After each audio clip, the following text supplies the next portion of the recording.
안녕하세요 여러분. 오늘은 11번째 시간으로 장학에 대해서 이야기해 보고자 합니다. 지난 시간에는 의사소통에 대해서 살펴보았습니다. 오늘 수업할 내용의 순서는 장학의 발달 과정, 장학의 개념, 장학의 유형 4가지에 대해서 이야기해 보겠습니다. 먼저 장학의 발달 과정에 대해서 세르지오 바니와 스타랴스는 장학을 크게 4가지로 나누었습니다. 첫 번째, 전통적 과학적 관리는 장학에 대한 고전적 관리로 교사를 관리의 부속물로 보는 관점입니다. 두 번째, 인간관계 장학은 교사를 하나의 인격체로 간주하여 교사들에게 만족감을 주려는 관점입니다. 세 번째, 신과학적 관리는 감독 대신 교사의 능력, 직무 수행 목표, 비용과 효과 분석을 통해 통제하려는 관점입니다. 네 번째, 인간자원 장학은 교사의 직무 만족을 목적으로 교사를 의사결정에 참여시킴으로써 인간과 조직의 양면을 통합하려는 관점입니다. 교육행정의 기본적인 프레임인 구조와 인간관계라는 측면에서 1번과 3번은 구조적 측면에 해당이 되고 2번과 4번은 인간관계에 대한 측면으로 해석될 수 있습니다. 장학의 개념은 교재 42쪽에 나오듯이 크게 6가지 측면이 있습니다. 첫 번째는 장학을 교육행정의 일부 또는 연장선상으로 보는 입장입니다. 그러한 관점에서 해리스는 학교 경영의 주기능을 수업의 과정으로 간주합니다. 두 번째는 장학을 인간관계적 측면에서의 상호작용에 중점을 두는 입장입니다. 세 번째는 장학을 교육과정의 측면에서 정의하는 입장입니다.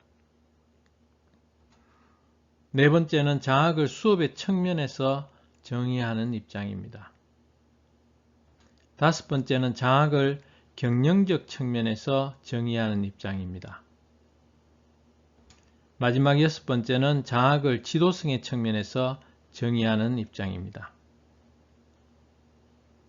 이러한 6가지 측면을 그림으로 나타내면 아래와 같습니다. 행정적인 측면, 인간관계 측면, 교육과정 측면, 수업 측면, 경영 측면, 지도성 측면 이렇게 6가지로 나눌 수 있습니다. 장학의 유형에서 첫 번째 수업 장학은 학생의 학습을 촉진시키고 학교 조직의 목적을 달성하기 위해 교사의 행동에 직접적 영향을 줄 수 있도록 학교 조직에 의해 공식적으로 지정된 행동이라 할 수 있습니다. 이러한 수업 장학은 목표 전개, 조정, 동기, 문제 해결, 전문성 개발, 교육 성과 평가 등으로 전개될 수 있습니다. 두 번째, 임상장학입니다. 임상장학은 의학계에서 교육 파트에 전파된 장학 형태입니다.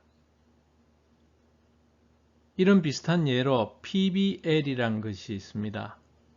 PBL은 Problem Based Learning의 약자로 이것도 의학계에서 처음 실시된 것이지만 지금은 교육 파트에서도 널리 사용되고 있습니다. 임상장학은 수업 개선에 초점을 둔 장학으로서 계획협의회, 수업 관찰, 피드백 협의회 이런 순서로 진행됩니다. 수업 관찰에는 교사와 학생의 언어 활동 중 의도된 부분을 분석하는 방법과 자석표에 의한 관찰 기록, 녹화를 이용한 광각 렌즈 방법, 체크리스트 등의 방법이 있습니다. 피드백 협의회에서는 수업 관찰 이후 이를 분석, 평가하여 대안적 접근을 결정하는 것입니다. 세 번째, 인간 자원 장악은 교사들의 직무 만족을 위해 의사결정에 참여시킴으로써 학교의 효과성을 증대시키는 것입니다. 네 번째, 동료 장악은 수업 개선을 위한 목적으로 교사의 경력상 중간 경력의 정착기에 해당되는 장악 형태입니다.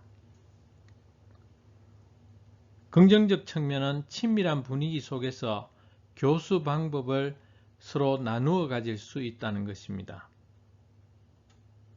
부정적 측면은 특히 우리나라의 경우 교직 문화나 학교에서 동료 교사와의 관계가 토론 위주의 문화가 아니므로 형식적인 피드백에 그칠 우려가 많다는 점입니다.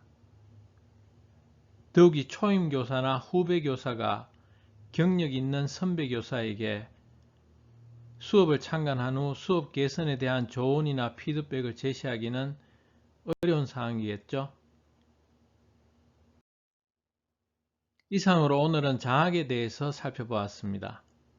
다음 시간에는 교육 정책에 대해서 이야기하겠습니다. 수고했습니다.